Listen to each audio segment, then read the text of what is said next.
Hi, I'm Arwen Kester, Director of Middle-earth News, and with me are my two fellow reporters, Lily Milosh. Hello, everybody.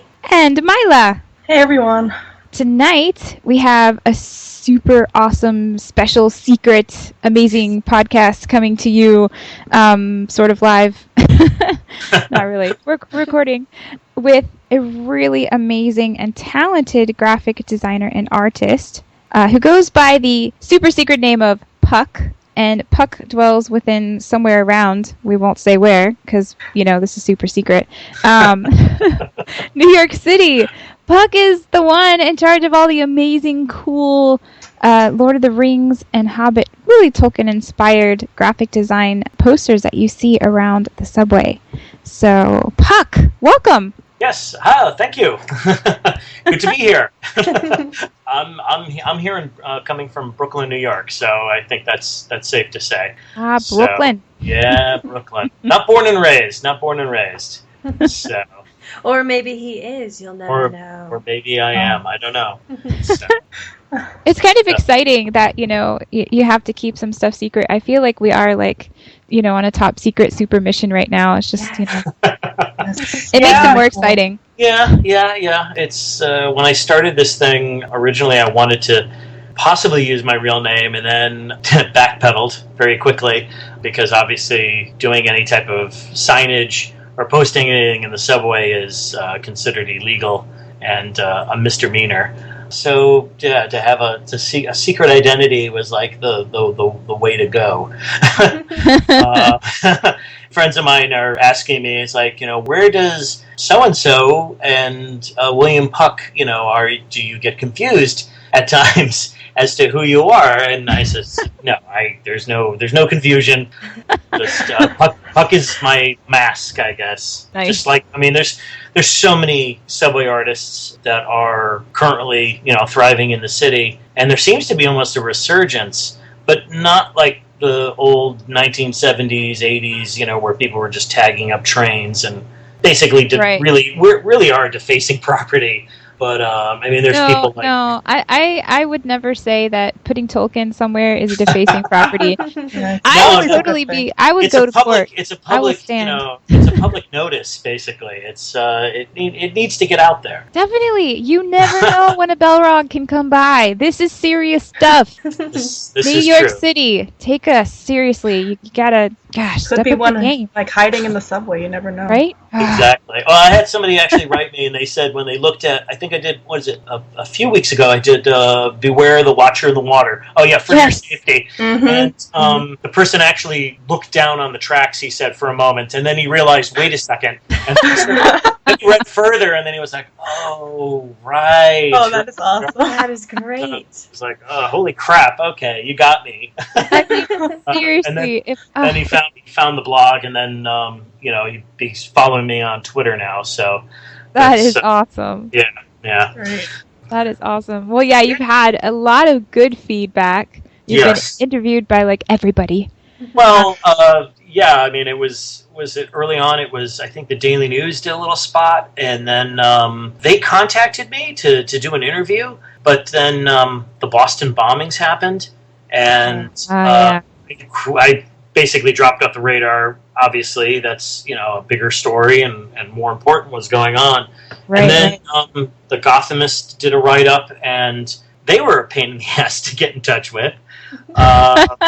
So I was like, okay, fine. I'll just keep doing the work. And then the New York Times dropped me a line, and I was like, well, okay, this is good.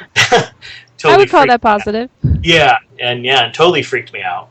Took me for a loop, especially with the fact that it was one of the transit editors or the metro section editors that had saw one of, I think it was the J.R.R. Mordor Express poster that I did, which part of me just knew that it was gonna do something when I put it up.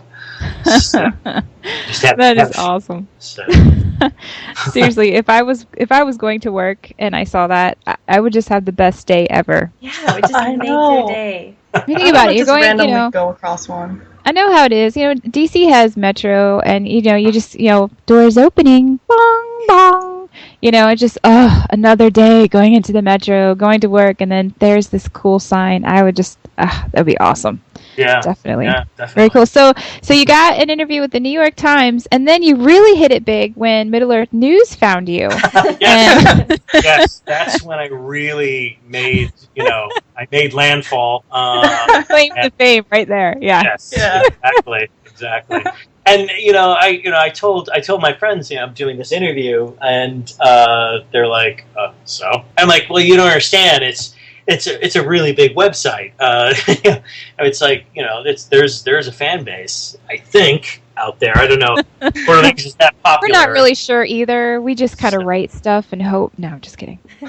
So the whole intention of this was to start doing it and getting my stuff out there. I tried my hand at. I do graphic design for a living. Yes, let's talk about that a little bit. Sure. I'd love to know about your art and graphic design background. Sure. Well, like I said, I came to Parsons back. Oh, geez, this is going to date me. Back in 1984. And I came here to become an illustrator. Studied illustration, got out of school, and quickly found out that a lot of print media was drying up. A lot of magazines were buying up portfolios of artwork and just keeping caches of art, and then using that. And then on a fluke, I wound up working in a small animation studio, and never planned it. Was an old instructor of mine, and then basically took off from there. So I work in graphic design and also in animation. So, which very little work now exists in New York like it did back 20 years ago. Things have changed, but so that's, I guess, enough of the background of that. Very cool. So what about your love for Tolkien? Obviously you are a fan because, these posters are all... No, I hate it. It's the worst thing ever. Actually, I'm trying to bring it down through subliminal suggestion as, to bring it down. No, when was I introduced into it? I think it was, my God, I don't know how old I was, maybe 10 or 11. And I had a neighbor who was very big into Tolkien, and our families went out for a picnic one day in Connecticut, and I remember it because, well, it was very vivid, but there was a mound on a farmer's property, basically, that looked right out of the Shire. Oh, cool. And he started telling me about hobbits and wizards and dragons and this ring and a shriveled character living in a cave who possessed this ring, and I was just absolutely captivated. And he read me the story, and then I think it was around the time that was it Rankin and Bass created a primetime special, and I just was like sitting probably like 2 inches from the TV screen with my jaw dropped and just absolutely terrified and excited. and then the Bakshi's film came out in the early 80s. And, by then I had already read The Hobbit myself, and then I started the massive quest of reading, The Lord of the Rings, and loved it, and always kept it, dear to my heart. I wish I could say I read it every year, as I think Christopher Lee has said that he's done, which I don't know. Part of me almost wants to say, really? I really want to hold him to that. Next time we give him on an interview, we'll ask. For me,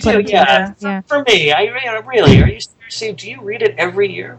And then of course when the films were being planned and worked on, and I already loved Peter Jackson's work to begin with his other films. And a friend of mine, I remember, said, it was like, hey, did you hear Jackson's doing Lord of the Rings? And I said, well, have you seen the Michael J. Fox, film where there's a creature that is basically a Nazgul? And he was like, get out of here. I don't, believe it. And then he saw it and he was like, okay, I'm interested. And of course, obviously the films have been coming out, and most of my friends do not like The Hobbit. They think it's not as good, as strong as the first 3 films, but I love it. I think it's great. I've watched it with my son. He's 6.5, and he's totally captivated and blown away by it. So it's almost like his Star Wars. So nice. Nice. Yeah. And thus begins a whole new generation of pucks inspired by Tolkien. Exactly. Well, I was going to ask, you were talking about watching the animated films. Watching them at such a formative age, did that influence you in any way to go into animation? I never planned animation. It was always illustration. I actually wanted to be a editorial or political cartoonist, and animation was kind of like, on the side. It was something I enjoyed, seeing. My parents were very progressive parents, and they took me to go see Watership Down, and I think Heavy Metal came out in the early 80s, and some other films like, Fantastic Planet. I was captivated by it, but never thought of it as an actual career move. Never thought of it that way. But definitely I think between the Rankin and Bass and the Bakshi, the Rankin and Bass actually holds a deeper meaning for me. I just love the design of Gollum in that. His eyes, I think, are the size of friggin' basketballs. There's no way this could exist. If it was done digitally, like, CG, I don't think it could obviously work. But for animation, it's beautiful. Definitely. Yeah, he still scares me. Yeah. He scared me as a kid, and he still does. Yeah, definitely. Well, so what are your future plans for your website and your designs? Jeez.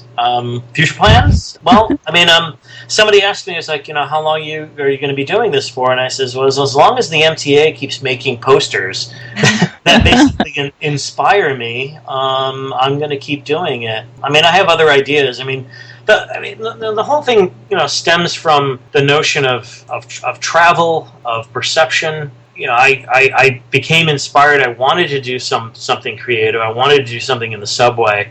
And I think I mentioned in the article that I was traveling. I was trying to get to my son's school to pick him up at the end of the day, and basically forced to jump from one train to another, going further out than I needed to, and then coming back, and basically just covered in sweat and nerves. And sitting there going, my God, it was easier excuse my French. It was easier for Sam and Frodo to drop the ring in Mount Doom than it was to ride the train, and it just clicked. It set me off. And I started seeing posters, and it was like, for your safety, watch out for the Balrog. Okay, well that's a given. And then just went off from there. I have a poster that's coming up September 22nd for all the Lord of the Rings fans. Hobbit Day! It is Hobbit Day, but it's more importantly, it is Bilbo's birthday. Which, right. I don't know. I've heard it's also possibly March, or then there was someone saying to me that it was actually in our calendar that it's September 12th or the 14th.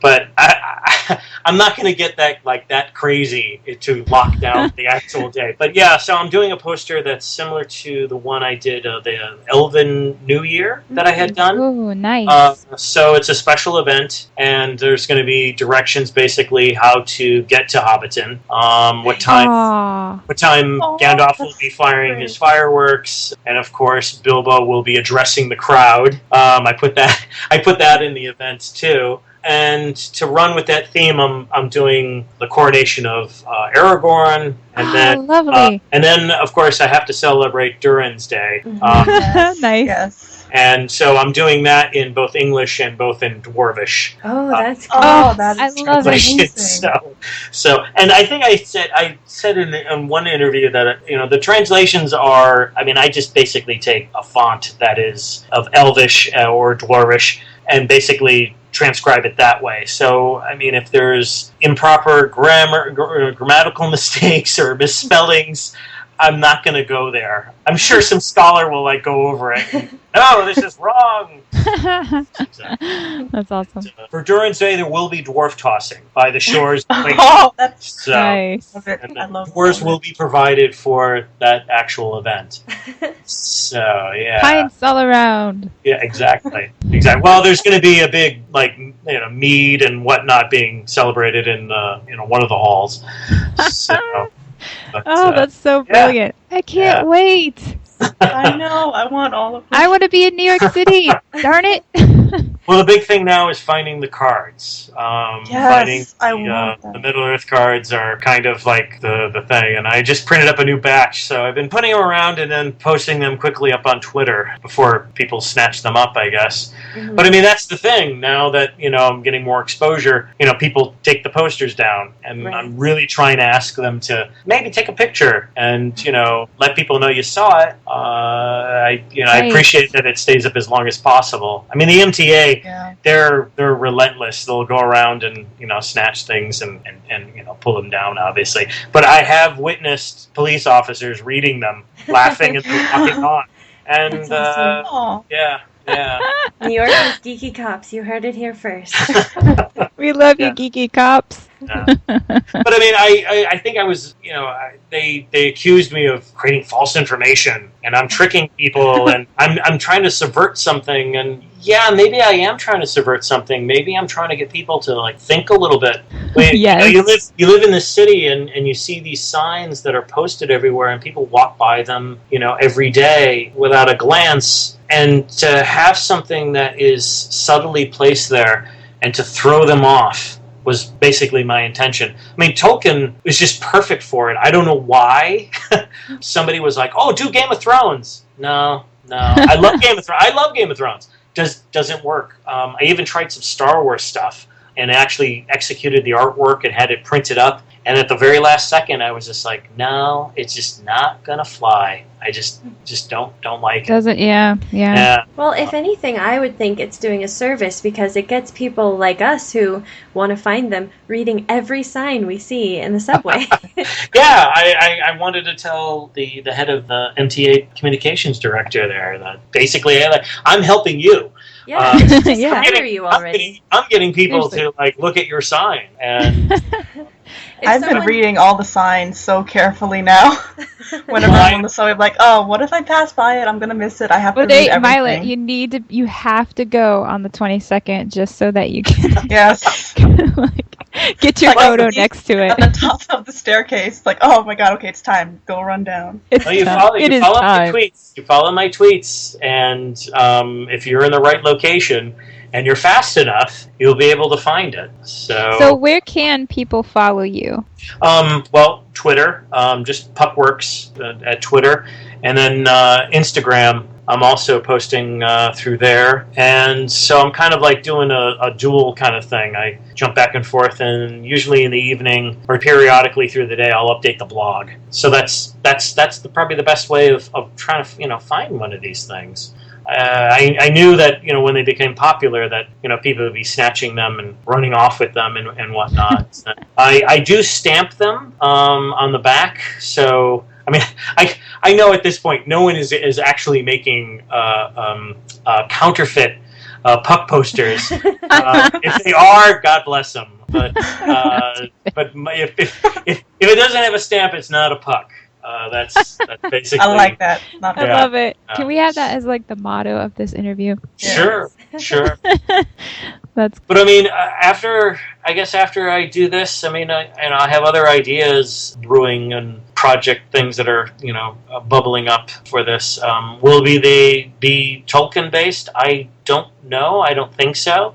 I like having this being its own thing. But travel in time is also a big thing for me, too. So, ooh, yes. So, we'll see. I mean, I love the subway to be able to use that as my gallery, my medium. I mean, doing the artwork is almost a secondary thing now. It's more along the lines of posting and photographing it and getting it out there. That's actually the art. Which is something I was going to ask you, because I was always curious, looking at the photos that you post, how in the world do you have time to post it and take a photo before being seen? I just imagine you in ninja getup, Yeah, no, you'd be surprised. I mean, I've posted during rush hour, I've posted late night, after hours. I try to do it as quickly and inconspicuously as possible.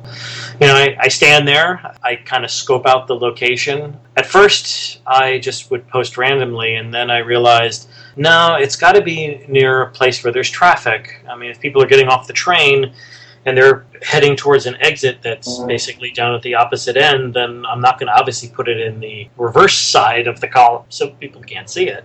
Right. So yeah, there's a little bit of trick to figuring that out, and now I'm using the Instagram option. You can do all these arty effects and whatnot, which actually make them a lot more interesting, a lot more fun to witness. But I did get one special treat about a week ago. I posted. It was actually a remake of the the Caution High Goblin activity. Oh, I've seen that. Yeah. Yeah, that was actually the very first post that I did. I knocked that out in basically 2-3 hours. Went to a printer, printed them up, and jumped on the train and started putting them up everywhere. And then I redid them because I just hated the design of it. I'm always tweaking these things. So I posted this thing up on the train, actually in the car, and sat basically diagonally from it, and just sat there and just watched, people come on a train and either look or do a double take or sit there and really look at it, take pictures. It was actually kind of a little bit of a rush to see that happen. So that's awesome. It must be nice to see. Very cool. So you hear that, people? He's watching. You never know. Either there, and then and there have been a few people that have actually seen me post, and at first I'm like, "Oh God, are you MTA? Are you a undercover cop?" And they're like, no, I've seen these, I love these, and I give them a card, and sometimes I even give them a piece of art. Oh, that's cool. The real popular one was the burnt up smog ones. Yes. Yeah. Originally, it was the idea was I was actually going to physically singe the edges of the paper, but I just to control fire is not a good. You just don't want to try it. So and then I was like, yeah, no. So I'll print it out. So yeah, but that's been very popular. Well, what about you? Do you have a baby? Do you have one that's just your favorite? God. I knew you guys were going to ask me something. I still love the For Your Safety, Beware the Bullrog. Mm-hmm. There's just something about that's striking.